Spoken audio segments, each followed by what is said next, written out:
And how often do they book like deep house DJs and producers? They do. Event organizing. Yeah.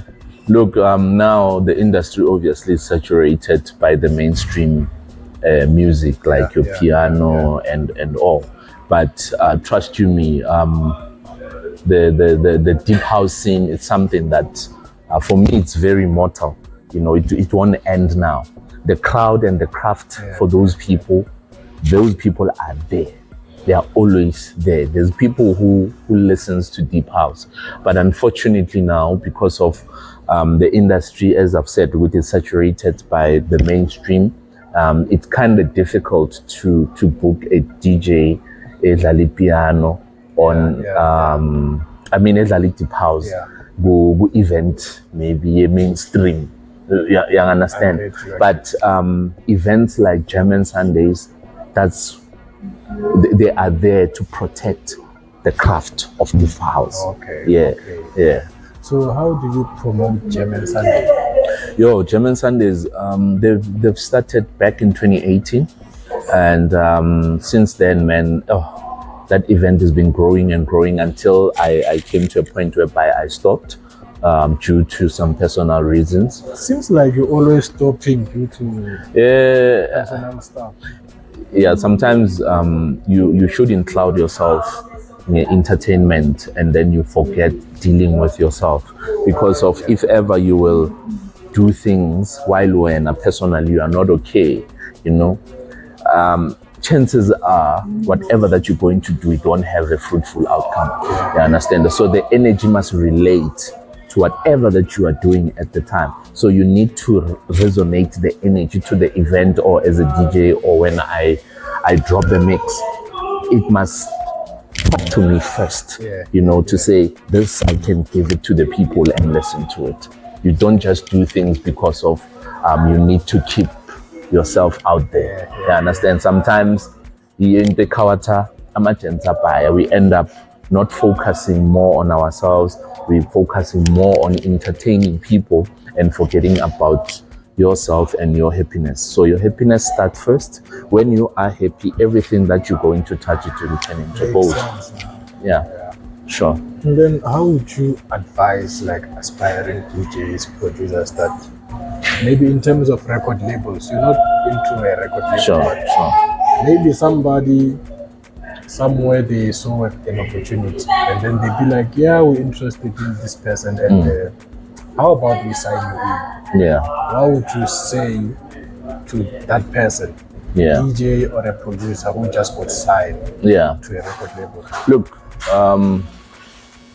there's for me, man, I don't know how to advise when coming to that department, but what I would say to the upcoming DJs is that don't depend on being a disc joker. You must have a permanent side hustle that actually feeds you, because of this industry. It's not as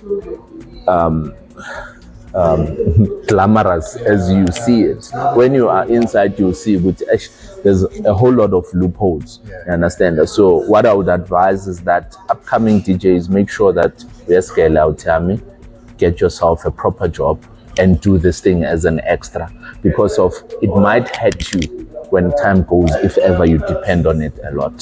So but then why is it always people saying that maybe music or being in the entertainment industry, just do it as a hobby, in terms of just making it your first preference? Why is it that? It depends. Are they afraid of getting hurt, or? They say experience is the best teacher, right? Okay. There's so many people or so many DJs that I know that the only thing that they understand is DJing, and they are good on it and they are coining it. But there are a lot of people, again, who are depending on that thing, but they don't have anything to fall off. You understand? Is that a bad thing? It's an entertainment. It's like, for example, it's like soccer. It's a short career. You're depending on it. while you're still at it, you need to do your investment. You need to sort yourself out. You understand? Look at Amachans that were playing soccer back then that we were respecting. Most of them is because of it's a short career. It's like DJing. You understand? So you can take it as a career if you want to, but personally I would advise that don't focus on it a lot. You understand? Don't put all your energy there, but if ever you have it, do it.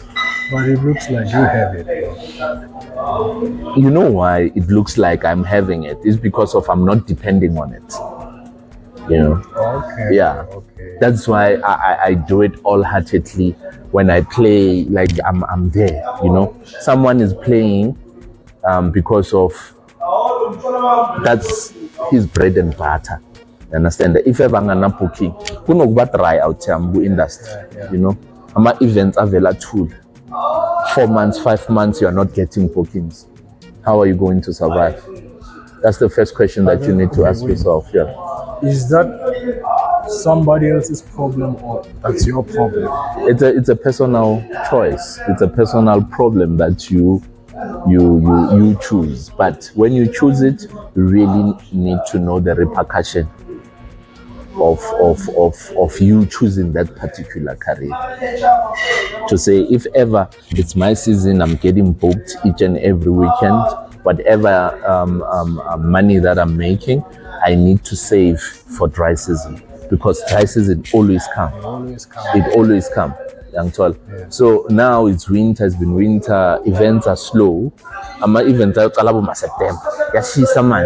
You understand? Now it's so booking, but over the 3 months, how are you surviving? You understand? So that's the short and the long of it, which at least have something that you can fall on if ever there's a drought in this thing, the whole thing. Trejo Tebogo from Turf Loop, but currently residing in Brakpan. I'm a scriptwriter and a filmmaker. I've always wanted to study film and TV production, but due to lack of funds, I ended teaching myself how to write scripts, shoot, edit, and direct short films and podcasts. I started a YouTube channel, LungTrey Studio, where I shoot short films and podcasts on my Samsung